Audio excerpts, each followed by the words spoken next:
അല്ല, ഭക്ഷണം മോശമാണ് എന്ന് ഞാൻ പറയാൻ കാരണം എനിക്ക് ആ ഭക്ഷണം തൃപ്തിപ്പെട്ടില്ല. എന്തുകൊണ്ട് തൃപ്തിപ്പെട്ടില്ല? ഞാൻ പറഞ്ഞല്ലോ, ഭക്ഷണമാണല്ലോ ഇവിടെ പലപ്പോഴും ആളുകളെ വഴിയാധാരാക്കല്. അതുകൊണ്ട് സ്വാഭാവികമായിട്ടും ആ ഉച്ചയ്ക്ക് വന്ന ഭക്ഷണത്തിൽ എനിക്ക് വ്യക്തിപരമായി ഒരു സംശയം തോന്നിയുകൊണ്ട് ഞാനത് എന്താ പറയുക, അല്ല നമ്മൾ ഇതിപ്പോൾ പലർക്കും വിഷം കൊടുത്ത് കൊന്നിട്ടും അല്ലാതെയും കത്തിയെടുത്ത് കുത്തിയൊക്കെ കൊന്ന് പരിചയമുള്ളവരാണല്ലോ. അപ്പം സ്വാഭാവികമായി എനിക്ക് അങ്ങനെ ഡൗട്ട് വരുന്നത് ചിലപ്പോൾ എൻ്റെ അതുകൊണ്ട് തന്നെ കഴിക്കാറില്ല. താങ്കൾ അങ്ങോട്ടേക്ക് UDFിലെ പ്രവേശനമായിട്ട് സാധിച്ച് അങ്ങോട്ട് പോകുമോ, അല്ലെങ്കിൽ അവർ ഇങ്ങോട്ടേക്ക് വരണം എന്നുള്ള ഒരു അതിപ്പോൾ ഒരു പാലമുണ്ടെങ്കിൽ എവിടുന്ന് നടക്കണം എന്ന് ചോദിക്കും. എന്തർത്ഥം മാഷ്? 3 ദിവസം അതെ അതെ അതെ. അല്ല, സ്വാഭാവികമായിട്ടും നമ്മുടെ ഓരോ പ്രതിസന്ധികളും ഏത് മനുഷ്യനാണെങ്കിലും ആ എക്സ്പീരിയൻസിനാണുള്ള ശക്തി ഉണ്ടാക്കുക, അത്രയേ ഉള്ളൂ.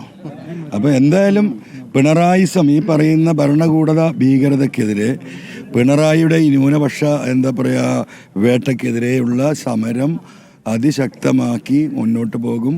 മലയോര കർഷകരുടെ, പ്രത്യേകിച്ചും ഈ പറയുന്ന ഈ വിഷയം അനുഭവിക്കുന്ന ക്രൈസ്തവ സമൂഹത്തിൻ്റെ ഇന്നുള്ള ഈ വിഷയങ്ങൾ അവിടുത്തെ ഈ പറയുന്ന കർഷക സംഘങ്ങളും തിരുമേനിമാരുമായി കൂട്ടിഘടിപ്പിച്ചിട്ടുള്ള വലിയ പോരാട്ടം ഈ വന്യമൃഗശല്യത്തിനെതിരെ തുടരും.